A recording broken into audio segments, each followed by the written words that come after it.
Hello विद्यार्थियों, स्वागत है आप सभी का हरियाणा की ऑनलाइन एजुसेट क्लासेस में। प्यारे बच्चों, मैं दयावती, प्राध्यापिका अर्थशास्त्र from government senior secondary school Khareti, आप सभी का आपकी इन ऑनलाइन कक्षाओं में स्वागत करती हूँ। प्यारे बच्चों, अपनी आज की इस कक्षा में हम कक्षा 12 का विषय पढ़ेंगे और हम पढ़ेंगे कि अर्थशास्त्र क्या होती है और अर्थशास्त्र के अंदर इसके दो भाग व्यष्टि और समष्टि, उन भागों के बारे में हम जानेंगे। तो चलिए अपनी आज की कक्षा हम शुरू करते हैं। हमारे चैप्टर का नाम है व्यष्टि अर्थशास्त्र सामान्य जानकारी। तो सबसे पहले हम अर्थशास्त्र के बारे में जानेंगे, क्योंकि अर्थशास्त्र ही आगे जाकर दो भागों में बंटकर व्यष्टि और समष्टि बनती है। तो उससे पहले हमें पता होना चाहिए कि अर्थशास्त्र क्या होती है।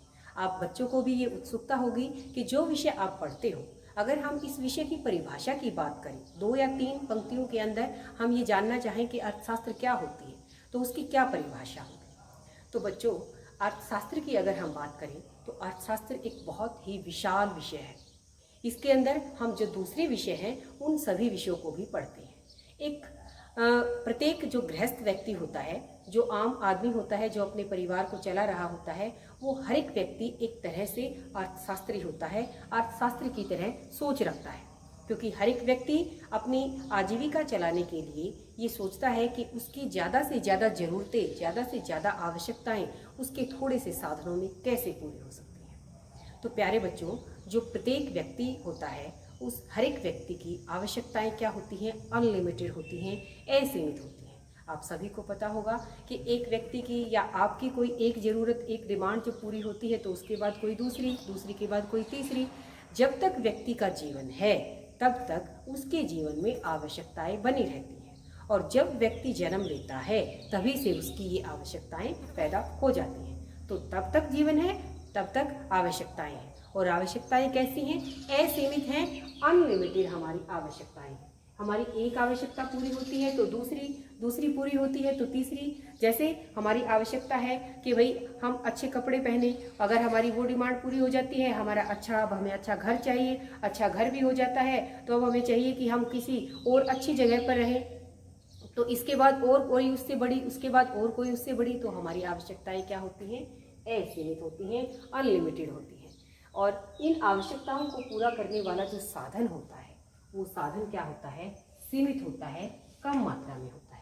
आप सभी को पता है कि हर एक व्यक्ति की हर एक आवश्यकता, अगर हम अपनी ज़रूरतों की बात करें तो हमारी ज़रूरतें ज़्यादातर किससे पूरी होती हैं? धन से पूरी होती हैं। और धन हमारे पास क्या होता है? सीमित मात्रा में, लिमिट मात्रा में होता है। ये एक दुर्लभ साधन है। दुर्लभ साधन क्या होता है? जिसकी डिमांड अधिक हो और जिसकी सप्लाई कम हो। तो धन की हमेशा मांग ज़्यादा बनी रहती है और उसकी पूर्ति कम होती है। तो धन क्या है? एक सीमित साधन है, और हर एक हमारी आवश्यकता जो है वो धन से ही पूरी होती है। तो इसके प्रयोग क्या हो गए? हमारे अनेक हो गए।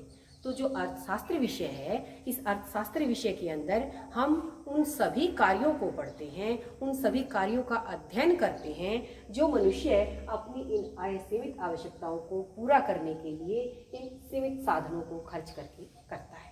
तो इन असीमित आवश्यकताओं को पूरा करने के लिए जब मनुष्य अपना सीमित साधन धन को खर्च करता है, तो वो ये चाहता है कि वो इस धन को ऐसे तरीके से खर्च करे कि उसको क्या मिले? अधिक से अधिक संतुष्टि मिले, उसकी ज़्यादा से ज़्यादा ज़रूरतें पूरी हों और उसको वो ज़्यादा से ज़्यादा सेटिस्फाई हो। तो अर्थशास्त्र के अंदर हम मनुष्य के उन सभी कार्यों का अध्ययन करते हैं जिन्हें वह अपनी इन असीमित आवश्यकताओं को पूरा करने के लिए करता है। किससे? इस सीमित साधन का प्रयोग करके। तो प्यारे बच्चों, हम हर एक व्यक्ति ये चाहता है कि उसकी ज़्यादा ज़रूरतें पूरी हो, वो अपने सीमित साधन का अच्छी तरीके से प्रयोग करे जिससे उसकी ज़्यादा से ज़्यादा ज़रूरतें पूरी हों। तो ये सब हम अर्थशास्त्र के अंदर पढ़ते हैं। लेकिन अगर हम अर्थशास्त्र के शाब्दिक अर्थ की तरफ चलें, जो अर्थशास्त्र शब्द है हमारा, अगर इस शब्द की तरफ चलें तो ये अर्थशास्त्र शब्द हमारा 2 शब्दों से मिलकर बना है। एक शब्द अर्थ और दूसरा शास्त्र। तो अर्थशास्त्र शब्द हिंदी का शब्द है हमारा, जो कि 2 शब्द अर्थ जमा शास्त्र से मिलकर बना है। अगर हम बात करें अर्थ की, तो अर्थ का हिंदी में अर्थ होता है धन, और जो शास्त्र हमारा शब्द है इसका अर्थ होता है वैज्ञानिक अध्ययन।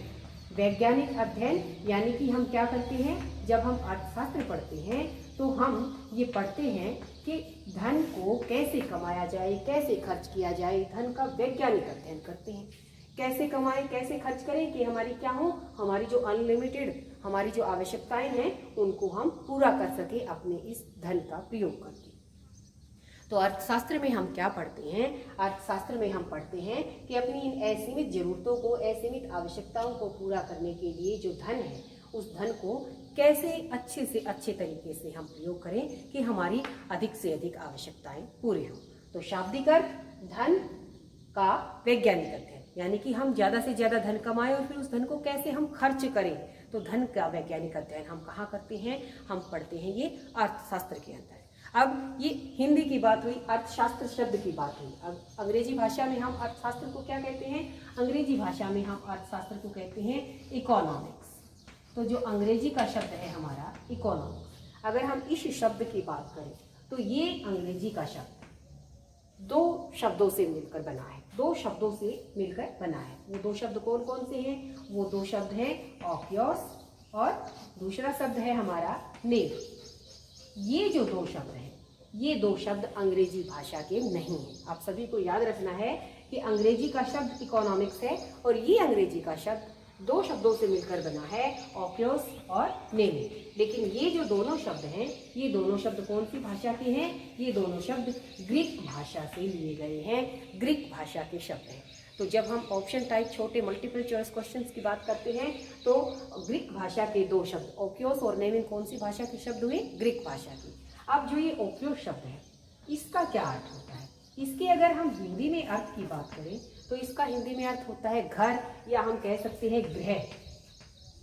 और जो हमारा दूसरा शब्द है नेमिन, इसका अर्थ होता है हिंदी में प्रबंध। तो जो अंग्रेजी का शब्द इकोनॉमिक्स है, जो कि हमारे दो शब्दों से, ग्रीक भाषा के दो शब्दों से मिलकर बना है ऑक्योस और नेमिन से, जिनके हिंदी में अर्थ क्या है?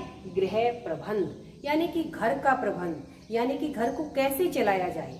तो प्रत्येक व्यक्ति, प्रत्येक गृहस्थ ये सोचता है कि वो उसके घर के अंदर 4 सदस्य हैं, 5 सदस्य हैं, तो उन सभी की आवश्यकताएं कैसी हैं, किस प्रकार की हैं, असीमित हैं, जैसी भी हैं, तो उन आवश्यकताओं को कैसे पूरा करें। उसके घर में कुछ आमदनी का साधन होगा, इनकम का सोर्स होगा, और जो 4-5 बंदे हैं उनकी आवश्यकताएं, ज़रूरतें होंगी। तो जो भी आमदनी का सोर्स है जो कि सीमित है, उस सीमित साधन से जो उन 4-5 सदस्यों की आवश्यकताएं हैं उनको कैसे पूरा करें कि सबको क्या मिले? अधिकतम संतुष्टि मिले, सब सेटिस्फाई हो। तो इकोनॉमिक्स जो शब्द है, जो कि दो शब्दों से मिला ऑक्योस और नेमिन, जिसका अर्थ गृह और प्रबंध हुआ, यानी कि घर को कैसे चलाया जाए। तो बात हमारी वहीं पर आती है कि अर्थशास्त्र के अंदर हम क्या पढ़ते हैं, अर्थशास्त्र क्या विषय है। तो अर्थशास्त्र एक ऐसा विषय है जिसके अंदर हम मनुष्य के उन सभी कामों का, उन सभी कार्यों का अध्ययन करते हैं जिन्हें वह अपनी असीमित आवश्यकताओं को पूरा करने के लिए करता है। और कैसे करता है? अपने सीमित साधन को खर्च करके करता है, ताकि उसे क्या मिले? मैक्सिमम संतुष्टि मिले, अधिक से अधिक संतुष्टि मिले। शाब्दिक अर्थ की बात करें तो वो भी मैंने आपको बताया कि अर्थ यानी कि धन, शास्त्र यानी कि वैज्ञानिक अध्ययन, यानी कि धन का वैज्ञानिक अध्ययन, यानी कि धन को खर्च करके हम ज़्यादा से ज़्यादा संतुष्ट कैसे हो सकते हैं, ये सब हम पढ़ते हैं कहाँ पर? अर्थशास्त्र के अंदर। तो बच्चों, ये हुई अर्थशास्त्र की जानकारी। अर्थशास्त्र क्या होता है, क्या हम इसके अंदर पढ़ते हैं। दूसरी बात, अगर हम आगे बढ़ें तो अर्थशास्त्र को आगे 2 भागों में बांटा गया है। कितने भागों में बांटा गया है? 2 भागों में बांटा गया है। सबसे पहले हम बात करते हैं कि अर्थशास्त्र को जो इन 2 भागों में बांटा गया है, ये किसने बांटा। तो हमारे एक अर्थशास्त्री हैं जिनका नाम है रेगनर फ्रिश। ये अर्थशास्त्री हैं हमारे रेगनर फ्रिश। इन्होंने अर्थशास्त्र को 2 भागों में बांटा। और ये जो हमारे अर्थशास्त्री हैं, ये हमारे अर्थशास्त्री नॉर्वे से हैं। तो हमें अपने मल्टीपल चॉइस के लिए ये क्वेश्चंस याद करने हैं कि अर्थशास्त्र को 2 भागों में किसने बांटा। अर्थशास्त्र को 2 भागों में रेगनर फ्रिश, अर्थशास्त्री जो कहाँ से हैं? नॉर्वे से हैं, इन्होंने बांटा। कौन से 2 भागों में बांटा? रेगनर फ्रिश ने अर्थशास्त्र को माइक्रो और मैक्रो, माइक्रो यानी कि व्यष्टि अर्थशास्त्र और मैक्रो यानी कि समष्टि अर्थशास्त्र, इन 2 भागों में हमारे अर्थशास्त्री रेगनर फ्रिश, इन्होंने अर्थशास्त्र को बांटा। अब जो हमारे 2 भाग हैं व्यष्टि और समष्टि, व्यष्टि अर्थशास्त्र में क्या होता है, यहाँ पर हम क्या पढ़ते हैं, समष्टि अर्थशास्त्र क्या होता है, यहाँ पर हम क्या पढ़ते हैं, इसके बारे में हम विस्तार से जानते और समझ। तो चलिए एक एक करके हम दोनों के बारे में जानकारी लेते हैं। पहला भाग जिसका नाम है व्यष्टि अर्थशास्त्र। तो व्यष्टि अर्थशास्त्र को अंग्रेजी भाषा में हम क्या कहते हैं, माइक्रो इकोनॉमिक्स बोलते हैं, माइक्रो इकोनॉमिक्स। तो पहला भाग है हमारा ये, रेगनर फ्रिश ने बांटा है 2 भागों में, माइक्रो। तो जो माइक्रो शब्द है ये कौन सी भाषा का शब्द हुआ, ये अंग्रेजी भाषा का शब्द हुआ। लेकिन ये अंग्रेजी भाषा का शब्द अगर हम शाब्दिक अर्थ की तरफ चले तो जो माइक्रो शब्द है, माइक्रो इकोनॉमिक्स जो है, ये इसके अंदर जो ये माइक्रो है ये एक ग्रीक वर्ड है हमारा मिक्रोज, मिक्रोज से लिया गया है, ग्रीक वर्ड मिक्रोज। माइक्रो की स्पेलिंग देखिए MICRO। तो ये माइक्रो शब्द कौन सी भाषा का है, ये अंग्रेजी भाषा का शब्द है। लेकिन ये लिया कहाँ से गया है, ये लिया गया है ग्रीक वर्ड से, और ग्रीक वर्ड वो भी क्या है, वो है मिक्रोज। लेकिन इसकी स्पेलिंग क्या है, MIKROS। तो आपको ध्यान रखना है, यहाँ C है, यहाँ R है। तो माइक्रो शब्द मिक्रोज से लिया गया है, और ये मिक्रोज जो शब्द है ये ग्रीक वर्ड है, ग्रीक शब्द है। तो जो ये ग्रीक वर्ड मिक्रोज है इसका क्या अर्थ है, अगर हम इसके अर्थ की बात करें तो इसका अर्थ होता है स्मॉल, यानी कि छोटा। तो यहीं से हम इसकी परिभाषा करेंगे कि व्यष्टि अर्थशास्त्र क्या होती है। तो प्यारे बच्चों, व्यष्टि अर्थशास्त्र वो अर्थशास्त्र है या अर्थशास्त्र का वो भाग है जहाँ पर हम क्या पढ़ेंगे, हम स्मॉल यानी कि छोटी इकाइयों के बारे में पढ़ेंगे। छोटी इकाइयाँ कैसी, जैसे हम कह सकते हैं कि एक व्यक्ति के बारे में, एक उपभोक्ता के बारे में, एक वस्तु की कीमत के बारे में। तो जो छोटी व्यक्तिगत जो इकाइयाँ होती हैं उनका अध्ययन कहाँ करते हैं हम, व्यष्टि अर्थशास्त्र के अंदर। तो आप लोगों को याद रखना है, माइक्रो जो हमारा शब्द है वो मिक्रोज से लिया गया है, और मिक्रोज वर्ड ग्रीक भाषा का वर्ड है, और इस मिक्रोज का अर्थ होता है स्मॉल यानी कि छोटा, यानी कि छोटी छोटी इकाइयाँ। और याद रखने के लिए अगर हम बात करें व्यष्टि, तो हम ये भी कह सकते हैं कि जो व्यष्टि अर्थशास्त्र के अंदर हम व्यक्तिगत इकाइयों का अध्ययन करते हैं। व्यक्तिगत इकाई, इंडिविजुअल यूनिट्स, व्यक्तिगत, ये व्यक्तिगत और ये व्यष्टि, हम यहाँ से जोड़कर इसे पक्का याद कर सकते हैं। व्यक्तिगत इकाई, छोटी इकाई, कैसे, जैसे मैंने अभी आपको बताया, एक उपभोक्ता, एक व्यक्ति की मांग, एक वस्तु की कीमत के बारे में। तो एक एक जो चीज़ है वो क्या है, व्यक्तिगत इकाइयाँ हैं, इंडिविजुअल्स हमारी इकाइयाँ हैं। तो उनका अध्ययन करते हैं कहाँ पर, हम व्यष्टि अर्थशास्त्र के अंदर। तो प्यारे बच्चों, व्यष्टि अर्थशास्त्र कौन सी अर्थशास्त्र होती है, वो अर्थशास्त्र जिसके अंदर हम छोटी इकाइयों के बारे में, व्यक्तिगत इकाइयों के बारे में पढ़ते हैं। हम साथ में उसका उदाहरण देंगे, उदाहरण के लिए एक उपभोक्ता, उदाहरण के लिए एक वस्तु। तो इस तरह से इन चीज़ों का हम यहाँ पर अध्ययन करते हैं। और शब्द की अगर हम बात करें माइक्रो, तो ये मिक्रोज से लिया गया है, जो कि कौन सी भाषा का शब्द है, ग्रीक भाषा का शब्द है। यहाँ पर एक बात और विशेष तौर पर बतानी है कि माइक्रो के अंदर हम व्यक्तिगत इकाइयों को पढ़ते हैं, लेकिन यहाँ पर हम छोटे छोटे समूह के बारे में भी पढ़ते हैं। जैसे मैंने अभी बताया, एक उपभोक्ता, अगर ऐसे ही एक उपभोक्ता और 2, 3, 4 ऐसे कई उपभोक्ताओं की मांग को अगर हम जोड़ दें तो वो बाजार मांग बन जाती है। तो ऐसे छोटे छोटे समूह के बारे में भी हम यहाँ पर पढ़ते हैं। तो इसे जो अगर हम बात करें माइक्रो की परिभाषा की, तो लिखेंगे क्या हम, कि एक ऐसी अर्थशास्त्र जिसके अंदर हम छोटी छोटी इकाइयों के बारे में, व्यक्तिगत इकाइयों के बारे में पढ़ते हैं। हाँ, हम यहाँ पर छोटे समूह का भी अध्ययन करते हैं, लेकिन बड़े समूहों का अध्ययन यहाँ पर नहीं किया जाता। तो ये तो बात हुई व्यष्टि अर्थशास्त्र की। अब जो दूसरा भाग है अर्थशास्त्र का, जिसका नाम है समष्टि अर्थशास्त्र। समष्टि अर्थशास्त्र की अगर हम बात करें तो समष्टि अर्थशास्त्र को हम मैक्रो बोलते हैं, मैक्रो इकोनॉमिक्स। तो मैक्रो इकोनॉमिक्स इसका क्या है, इंग्लिश, अंग्रेजी में हम इसको मैक्रो बोलेंगे। ये मैक्रो शब्द अगर हम बात करें तो ये भी एक ग्रीक वर्ड है, मैक्रोज। कहाँ से लिया गया है, मैक्रोज से लिया गया है।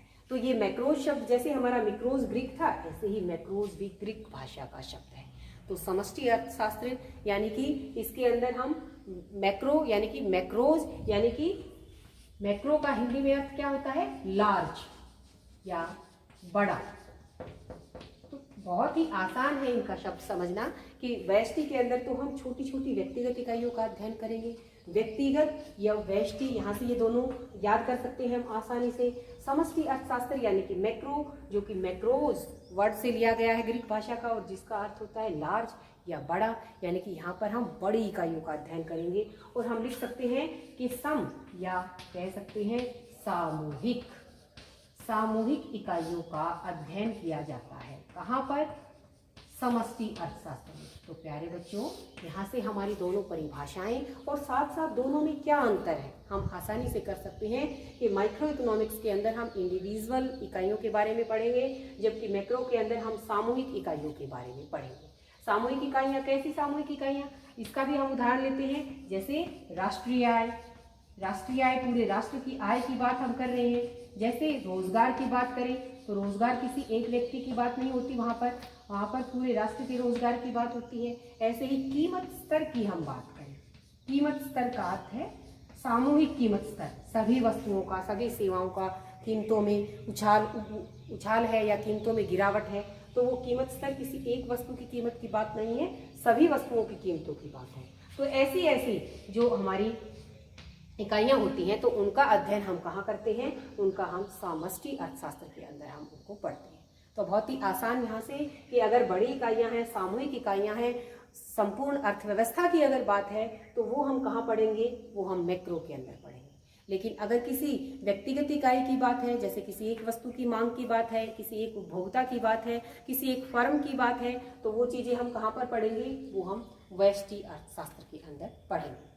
तो ये तो हुआ व्यष्टि अर्थशास्त्र और समष्टि अर्थशास्त्र की परिभाषा, साथ दोनों में थोड़ा सा अंतर है। अगर हम आगे बात करें, व्यष्टि अर्थशास्त्र को हमने अब पढ़ना है, आगे डिटेल से पढ़ना है, तो हम व्यष्टि के ऊपर फोकस रखेंगे। तो व्यष्टि अर्थशास्त्र जहाँ पर हम क्या पढ़ते हैं? व्यक्तिगत इकाइयों को पढ़ते हैं। तो इसके अंदर क्या हम पढ़ते हैं, क्या हमारा अध्ययन क्षेत्र क्या है? व्यष्टि अर्थशास्त्र जो है, तो इसके अंदर हम किस किस सब्जेक्ट को या किस किस विषय को हम पढ़ते हैं? तो जहाँ तक माइक्रो इकोनॉमिक्स या व्यष्टि अर्थशास्त्र की अध्ययन क्षेत्र की बात है, तो प्यारे बच्चों, यहाँ पर सबसे पहले हम पढ़ते हैं मांग के सिद्धांत के बारे में। मांग का सिद्धांत, तो हम कह सकते हैं कि जो हमारी माइक्रो इकोनॉमिक्स है, जो ये पुस्तक है, इसके अंदर सारे हमारे जो चैप्टर्स जब हम पढ़ेंगे तो हमारे कुछ चैप्टर्स आगे आएंगे मांग के बारे में। मांग क्या होती है, एक वस्तु की मांग का निर्धारण कैसे होता है, तो मांग को प्रभावित करने वाले तत्व कौन से होते हैं, मांग का नियम क्या है, तो ये सारी चीज़ें हम माइक्रो इकोनॉमिक्स के अंदर पढ़ेंगे और मांग के सिद्धांत के अंतर्गत पढ़ेंगे। तो अगर हम बात करें व्यष्टि अर्थशास्त्र के अध्ययन क्षेत्र की, तो इसके अंदर सबसे पहले हम मांग का सिद्धांत पढ़ते हैं, जहाँ पर हम ये पढ़ते हैं कि एक वस्तु की मांग का निर्धारण कैसे होता है, एक वस्तु की मांग को प्रभावित करने वाले तत्व कौन कौन से होते हैं। तो ये सब हम कहाँ पढ़ेंगे? मांग के सिद्धांत के अंतर्गत पढ़ेंगे। दूसरा, व्यष्टि अर्थशास्त्र का अध्ययन क्षेत्र के अंदर दूसरा हम क्या पढ़ेंगे? मांग के अध्ययन के बाद हम उत्पादन का सिद्धांत पढ़ते हैं। सबसे पहले हमने क्या पढ़ेंगे? हम मांग का सिद्धांत, उसके बाद पढ़ेंगे हम उत्पादन का सिद्धांत। तो उत्पादन का सिद्धांत की अगर हम बात करें तो आगे जब मांग के जो हमारे चैप्टर्स आएंगे, उसके बाद जो आगे चैप्टर आएंगे वो उत्पादन से संबंधित हैं। वहाँ पर हम पढ़ेंगे कि उत्पादन क्या होता है, उत्पादन फलन क्या होता है, उत्पादन के नियम कौन कौन से होते हैं।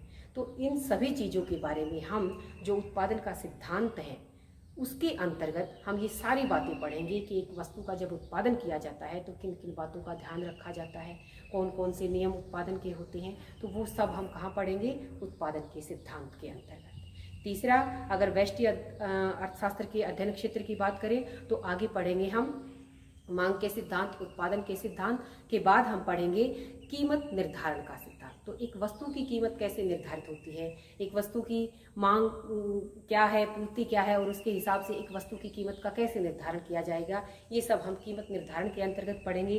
कीमत निर्धारण भी अलग अलग जो बाजार होते हैं उन बाजारों में अलग अलग तरीके से होती है, तो वहाँ पर हम बाजार पढ़ेंगे कि पूर्ण प्रतियोगिता बाजार क्या है, एकाधिकारी बाजार क्या है, दूसरे और भी कई बाजारों के बारे में पढ़ेंगे।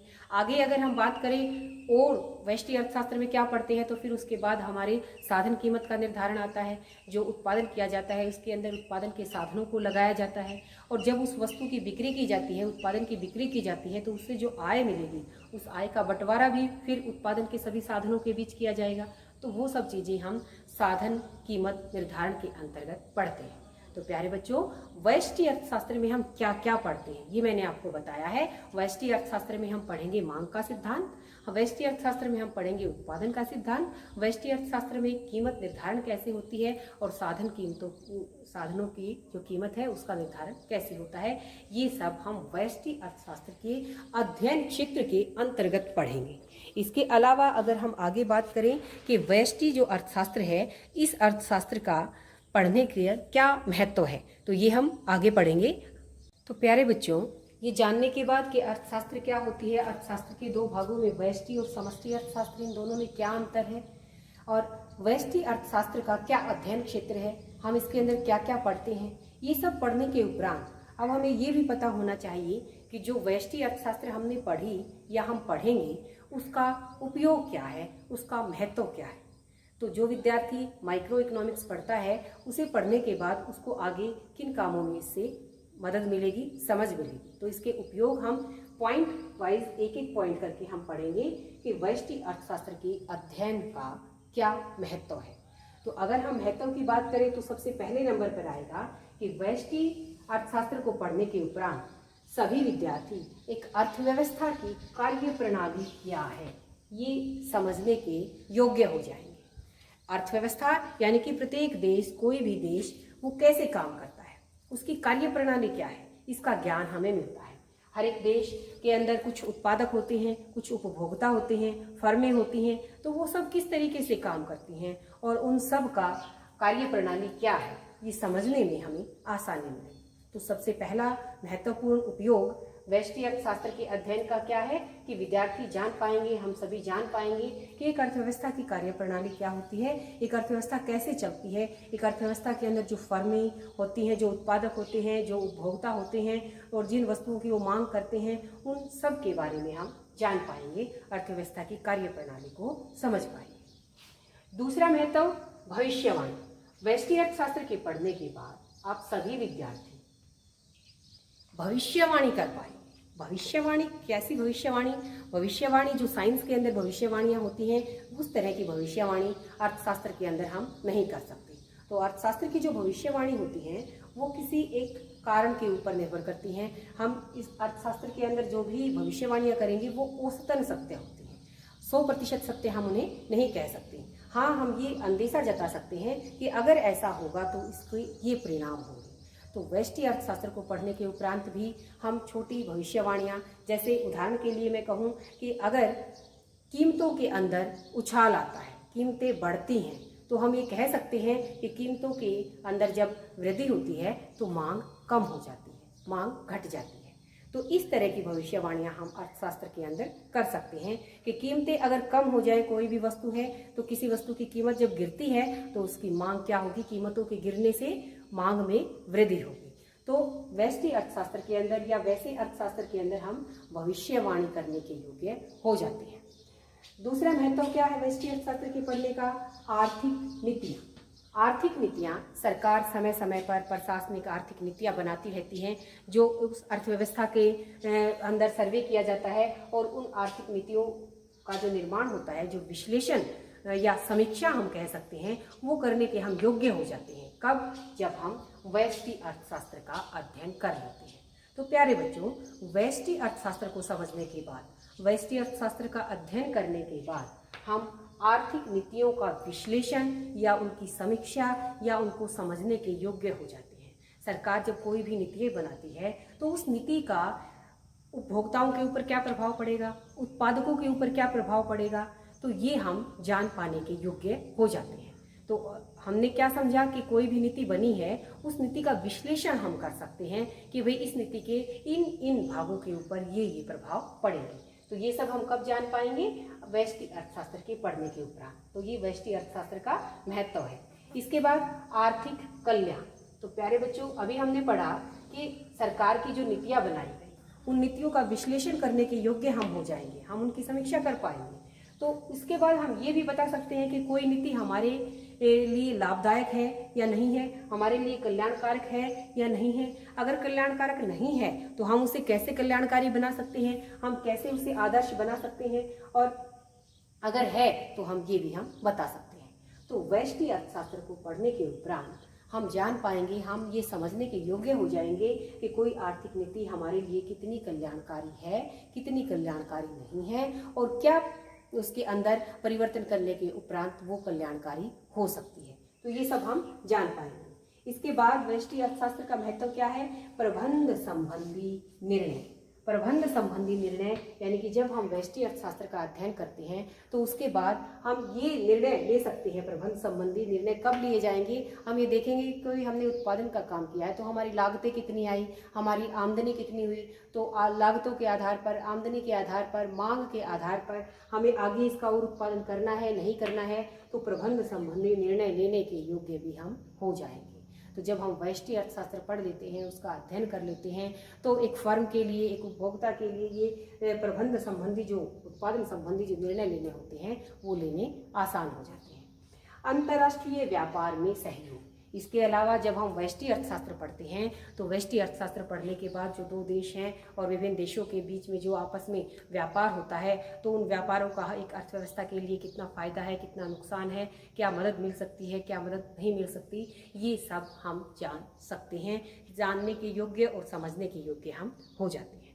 तो प्यारे बच्चों, इस तरह से हमने पढ़ा कि व्यष्टि अर्थशास्त्र क्या है, व्यष्टि अर्थशास्त्र का अध्ययन क्षेत्र क्या है, उसके अंदर हम क्या क्या पढ़ते हैं, और वो सब पढ़ने के बाद वो हमारे किस काम आएगा, किस उपयोग में आएगा, क्या इसका महत्व है। तो ये सब आप सभी बच्चों ने जाना, समझा। इसके बाद हम देखते हैं कि इस चैप्टर के ऊपर आधारित कुछ MCQ, कुछ छोटे न्यूमेरिकल्स हम करते हैं। तो प्यारे बच्चों, अब ये जानने के लिए कि मैंने जो हमने पढ़ा उसमें से आपको कितना समझ में आया, मैंने यहाँ पर 2 MCQ मल्टीपल चॉइस के क्वेश्चंस लिए हैं, तो देखते हैं आपको कितना समझ में आया।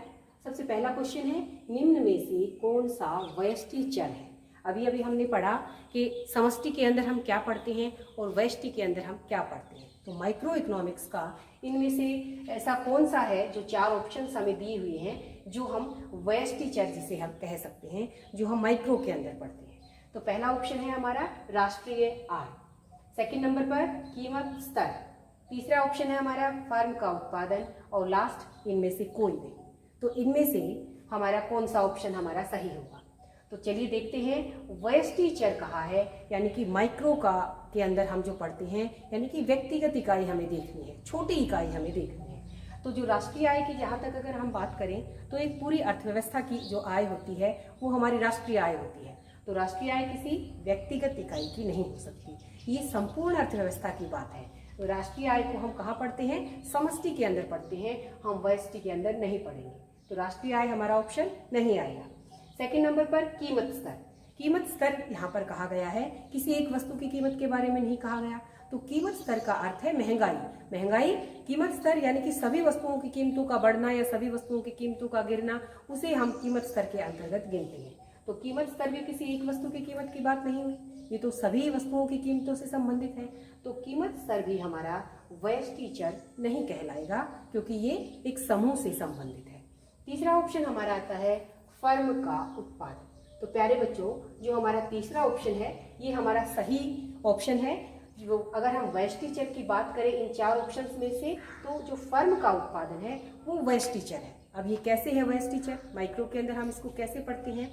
आप सभी को ये पता होना चाहिए कि फर्म क्या होती है। कोई भी वस्तु का उत्पादन करने वाली एक इंडिविजुअल जो इकाई होती है वो फर्म होती है। उदाहरण के लिए हम बात करते हैं जूता बनाने की, तो जूते बनाने की बहुत सारी फर्में हैं, जैसे एक्शन है, रिबॉक है, बाटा है, ये सब अलग अलग क्या है? फर्में हैं। एक्शन अपने आप में एक फर्म है, एक इकाई है।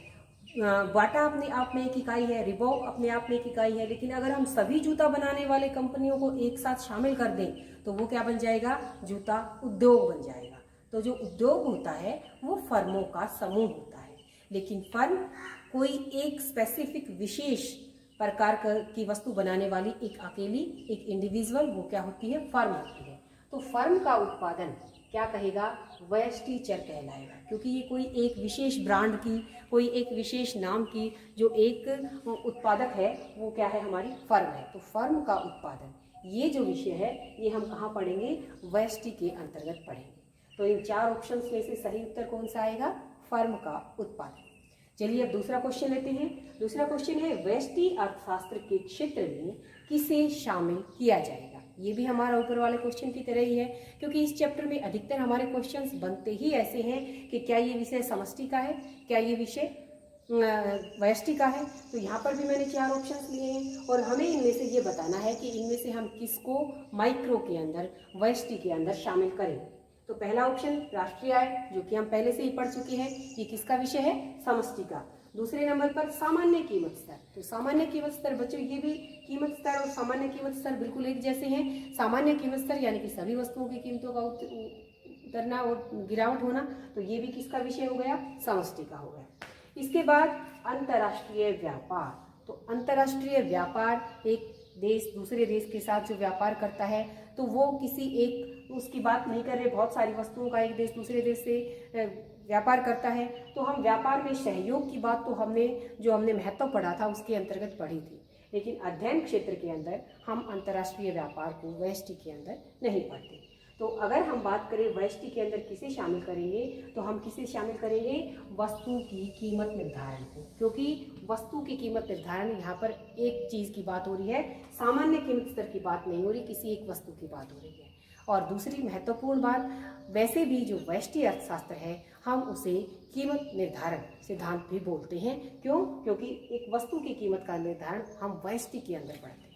तो एक वस्तु की कीमत उसकी मांग और पूर्ति के आधार पर कैसे निर्धारित होती है, कैसे, कब वो बढ़ती है, कब वो घटती है, एक वस्तु की कीमत के बारे में हम कहाँ पढ़ते हैं, व्यष्टि अर्थशास्त्र के अंतर्गत पढ़ते हैं। तो प्यारे बच्चों, इस प्रकार से हमने अपनी आज की कक्षा में ये जाना कि अर्थशास्त्र क्या है और अर्थशास्त्र को आगे जाकर कौन कौन से भागों में बांटा गया है। अर्थशास्त्र के दोनों भागों की परिभाषाओं के बारे में हमने जाना, उन दोनों में हमने अंतर करना सीखा, व्यष्टि में हम क्या पढ़ते हैं और उसका हमारे जीवन में या हमारे पढ़ने के उपरांत हमें उसका क्या फ़ायदा मिलता है, उसका क्या महत्व है, ये सब हमने अपनी आज की कक्षा में जाना। आज के लिए इतना ही।